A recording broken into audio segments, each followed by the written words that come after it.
This is Ben Ingram from the Atlanta Braves Radio Network, and it's time to go riding with the Braves, presented by Chevrolet. See who else is joining us today.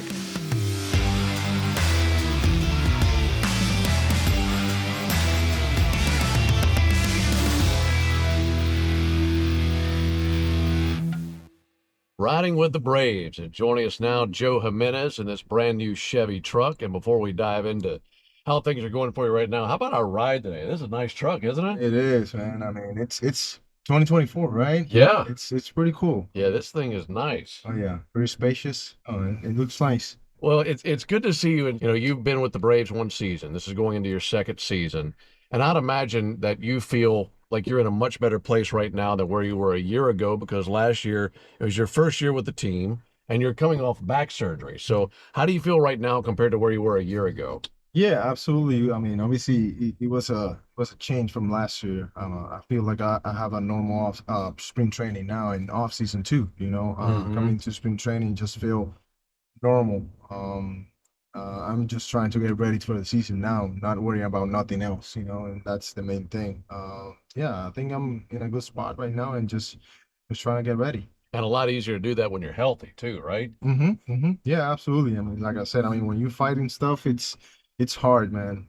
This sport you play it every day, so it's really hard just to stay healthy every day. This bullpen is exciting to watch. I mean, this you guys had a good year last year, and then you add on Aaron Bummer and Reynaldo Lopez comes over, and I'd imagine for you or any of the other relievers, you start to look around and think like, this might be the best bullpen I've ever been a part of. Do you feel that way with this team? Yeah, absolutely. I mean, not like you said, not just the bullpen, the whole team.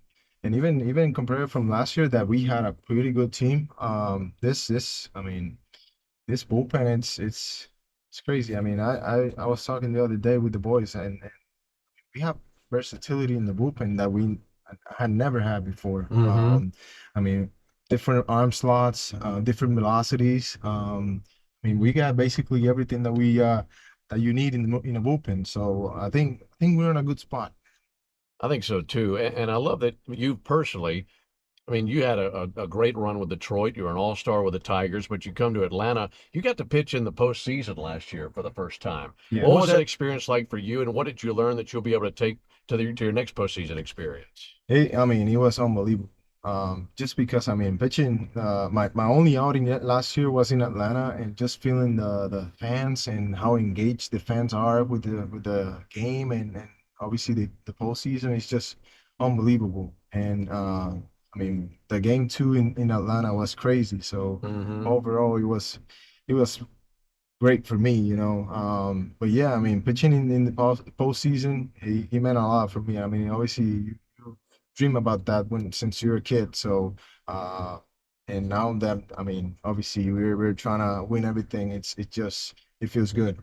It's funny because I think back on the postseason, and obviously a great atmosphere, but that really wasn't anything new for you guys. Because I look back on last year, it could be a random Tuesday in June against the Pirates, and there's still 43,000 people there at the ballpark. Mhm. And just showing up to work every single night and seeing those crowds in Atlanta, what a thrill that must have been like to pitch in front of that every time. Yeah, absolutely. I mean, that experience, I mean, before the postseason, I think it prepares you for what we're gonna have in Atlanta in October and November, and it's just the atmospheres that we feel from the fans. Even though we were down when I was pitching, we felt like we were winning the game. So, I mean, for us, it gave us chills every time that we feel the crowd.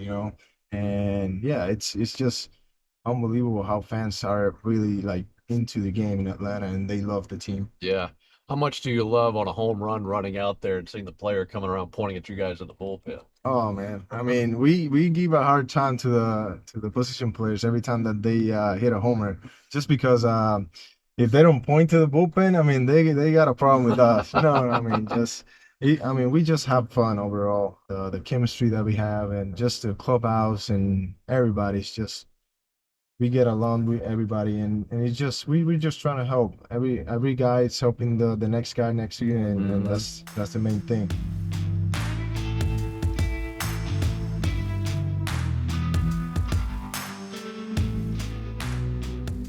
I want to ask you about your days prior to being a professional. You're from Puerto Rico, and grow up there. And I'm guessing you were playing baseball at a really young age. When did you know you wanted to pitch? And were there other times where you enjoyed position playing and hitting? What was that like for you becoming a pitcher? Yeah, so I play baseball since I'm really young. So I got three older brothers that also play, one professional and another one on college level. And yeah, I mean, basically I grew up in baseball my whole life. My dad was actually a pitcher in the Puerto Rican League, so Hmm. I think I got the pitcher part from him, you Yeah, know, because one of the other brother was a catcher, with Texas and the Blue Jays. But I think the pitcher part, I got it from my dad. so would you say that your dad was your first pitching coach? Yeah, absolutely. First pitching coach, first everything. I learned basically everything that I know from like baseball before I got to professional. And even, I mean, I sometimes during season I got called from him, hey, you did this, you do Yeah, that, you know what I'm saying? So it's just it's good, it's my dad is always, teaching me stuff. I really like that. that is cool. Well, it's really interesting because you learn about pitching from your dad, and then with three older brothers, did that influence your competitive nature as well, being the youngest and always trying to play up with them? Yeah, absolutely. I mean, I remember watching my brother when he got to professional, and just how he like took care of things and train and his body and all that, And I mean, I was fortunate to just to see that before I went to professional, so I was little prepared before I got to professional level. So my brother taught me a lot during the process, and he still do because he was a catcher, so he was my catcher in the off season Right, every right. time. Even this offseason, he was my catcher. So yeah, I learned a lot from him. I bet. So outside of your family members, outside of your dad and your brothers, maybe it's a player that you watched growing up or someone who was in your hometown or something like that. Who else influenced you when it comes to pitching and you reaching the goals that you had of being in the big leagues? So yeah, obviously my dad growing up, and there's a pitching coach that I have now that I mean helped me a lot through my career. It was Jose H. Santiago. He was a professional also. He played 8 years in big leagues with the Kansas City Phillies and Cleveland. Hmm. Um and I mean he's still my personal pitching coach, if you call it like that. I mean he's just every time that I go out there, have an outing or whatever, he just, hey, you gotta work on this or you gotta do this or whatever. I mean, same as my dad. So I gotta thank him a lot, because he has helped me through my career. And I'm guessing that knowledge never really ends, like because like you mentioned, you might get a phone call or a text from one of them, and how often are you picking up the phone even during the season to say, "Hey, did you see this pitch?" or "What could I have done better with this situation?" How does that communication go? Yeah, just like that. Just like you mentioned. I mean, every time that I pitch, if something good happens, they will let you know. And if something bad happens, they will let you know the same thing. I mean, it's just like in this game you learn every day, and it doesn't matter if you do good or bad. It's just trying to be consistent and try to work on things every time that you go out there. So and the games is I mean every time that we go out there, it's just like something new is gonna come up, so you gotta be prepared. And that's that. I mean, the mental part is just they just take care of that first, and then trying to learn whatever they have to say. Right, Yeah, exactly. yeah, yeah. Growing up in Puerto Rico, did you have a favorite major league team that you like to watch, or were you just trying to absorb baseball as many times as you got the opportunity to? Yeah, no, I mean, on TV, there's a lot of Yankees game just because, Right. in the 90s, 2000s. But my favorite player growing up was Ivan Rodriguez. So he's actually from Puerto Rico. So when he was in Texas and through all his career, I was really fan. But yeah, I think Yankees most of the most of the time. Yeah, just because I mean on TV we didn't get a lot of games. So Right. yeah. Did you ever get to tell Derek Rodriguez that his dad was your favorite player? Absolutely. I mean, we saw him last year in Miami, when Derek was there, and I mean, I met him before, but I got a ball from him signing and all that stuff. Oh, It's that's cool. cool. Yeah. What do you have that at your house? Oh yeah. Oh yeah. Very Yeah. cool. It's safe. Yeah, very good. Well, it's I'm glad that baseball worked out. It sounds like you enjoyed playing and have been playing your whole life. But if it weren't for baseball, what do you think you would have done with your life? Well, I think, I mean, Puerto Rico, it's really known for sports, you know. Basketball is really big in Puerto Rico. Boxing is really big in Puerto Rico. So I think somewhere in the sports area, you know, not necessarily playing or just, being a player, but maybe doing stuff with baseball Sure. or other sports, you know. In Puerto Rico, sports means a lot.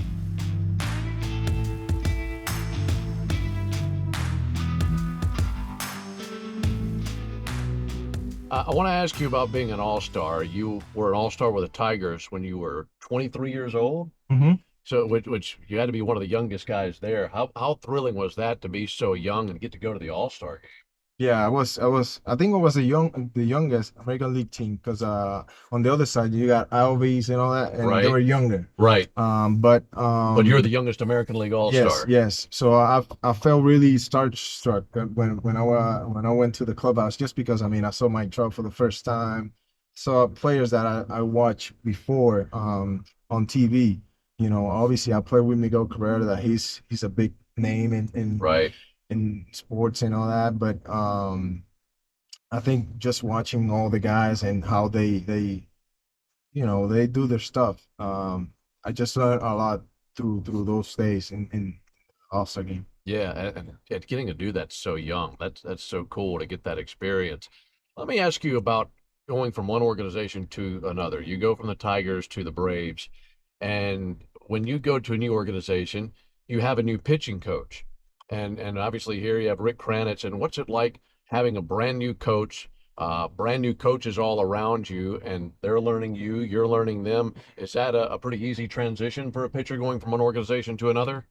You know, it sometimes it's tough just because I mean I would say I had four pitching coaches in Detroit in the 6 years that I spent Oh, there. wow. So we basically had to adjust to I mean whoever got the job there. But I mean just Rick does a pretty good job with everybody. You know, I mean it's easy work to work with him and he helped you a lot. So that's the main thing. I mean it doesn't matter who you are. It's just like he wants to help and wants to get the full potential that you have, and I think that's the most important part. And like I said, it's really easy to work with Kranitz. So, but yeah, it's like coming from another team is just like it's sometimes it's hard just because I mean you don't know so many guys and basically it's like the first day of school, you know, that Right. in a new school that you don't know nobody and you're just trying to fit in and all that. It's just like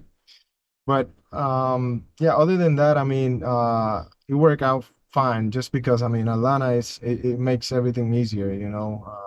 They have a great organization from top to bottom, you know. I mean, every guy here that worked for the organization here or in Atlanta does a pretty good job and I think we have a pretty good organization right now, you know. Definitely. And it's probably similar with your catchers as well, Hmm. because you're throwing the new catchers and you know, like you would at spring training, you're going to be throwing with different catchers, even if you were the same team over and over again. But when you get to the regular season, you got two really good ones to work with. Thinking about Murph and thinking about Travis, and that had to have helped a lot having two good catchers to throw to. And I'd imagine they adapted to you pretty quickly. Yeah, absolutely, absolutely. I mean, like you said, they're two of the best in the game. So I mean, they just put fingers down, and we gotta follow. So I mean, they're them like I said before, yeah, they make their job easier. 'Cause, you Hmm. know, you just gotta execute and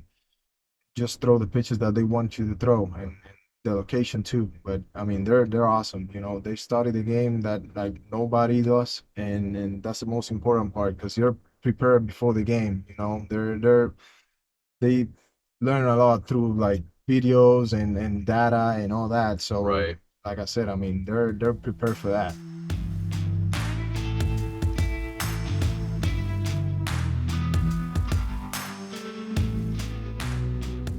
All right, let me ask you a few questions about you. Yeah. Do you have a favorite meal that you like to eat? What's your favorite food? Ooh, so coming from Puerto Rico, I mean, rice and beans are must. But I will say, I don't know if you ever tried mofongo. It's just like plantain. That's like a top dish in Puerto Rico. Okay. Mofongo is one of my favorite dishes. Um, but So mofongo and rice and beans. yeah, but if on a day off, you gotta throw a pizza there. You know what I'm saying? Yeah. A good pizza. You know? It's hard to beat a good pizza. Oh yeah, Yeah, that's a good. I like that menu a lot. yeah. All right. How did you come about picking your entrance music when you come into a game? Who are some of your favorite musical artists? And is that a hard choice to pick the song that you want to come into? It is. It is a hard choice just because I mean you try to imagine in your head how that it's gonna be at the time, you know. Yeah. I used to be a closer before, so for me it was a little bit different because I wanted to have a good song that closers have like an entrance and all Right. that. So I It's a wanted to be a good production. one. Yeah, Yeah. exactly. But at the same time, I want to just be prepared for the game. And just want something to pump me up for the game. I always say that whatever you use working out, that's what you're gonna use to make an entrance. You know That's what a I'm good saying? decision. Yeah. So yeah, just because I mean you feel that every time that you work out, okay, you got this song that it pumps you up. Okay, this is the song. And yeah, Bad Bunny is always a good choice for me. That is a good Yeah, choice. yeah, just because I mean I like him a lot. So reggaeton overall, and I always try to choose Bad Bunny in my songs. Well, I can't imagine anything really tops the adrenaline rush of coming out that bullpen door and into a close game late in the game. And I wonder what players do when they retire, because there's nothing you can do that really matches that energy, matches that level of competitiveness. And for guys like you to come in and to harness all that and still be able to execute, that's a special talent, Joe. Yeah, That's really impressive. it is. It is. I actually have talked with a couple retired players and I ask them, hey, how do you handle just being retired? Because it's not easy. I mean, I sometimes in the off season I just like, when this is gonna start, Yeah, yeah. so yeah, I bet it's really hard for them, but you just try to control what you can control and put your mind right, That's right. yeah. Well, that's what this team's been able to do such a good job of. And I look ahead to this season and everything that's in place and everything you guys accomplished last year and what could be further accomplished this season. And I know you're excited about it. It seems like it's World Series or bust for this team. Do you guys feel that same way? Absolutely, absolutely. You can feel it. Not a secret that we're shooting for everything, every year. So I think we're prepared. We have a pretty good team. Like I said, I mean, I think even better than last year. So we just gotta execute. It's time for us to just to come in and do whatever we can do to win games. And I think we're gonna do that.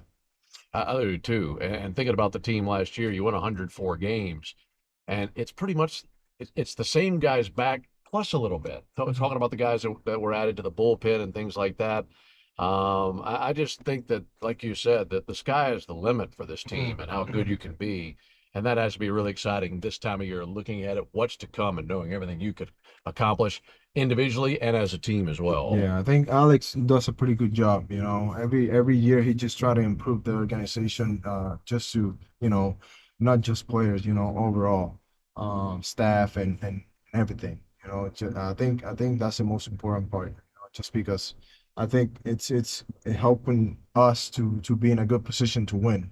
Right. Yeah, so I just like I said, we just gotta execute now. That's right. Well, Joe, this has been so much fun. First off, thanks so much for doing this. Yeah, This has been a absolutely. fun visit and a fun ride, and I know it's going to be a really exciting season. Thank you Yeah, as always. absolutely. Thank you so Absolutely. much. Yeah. Joe Jimenez.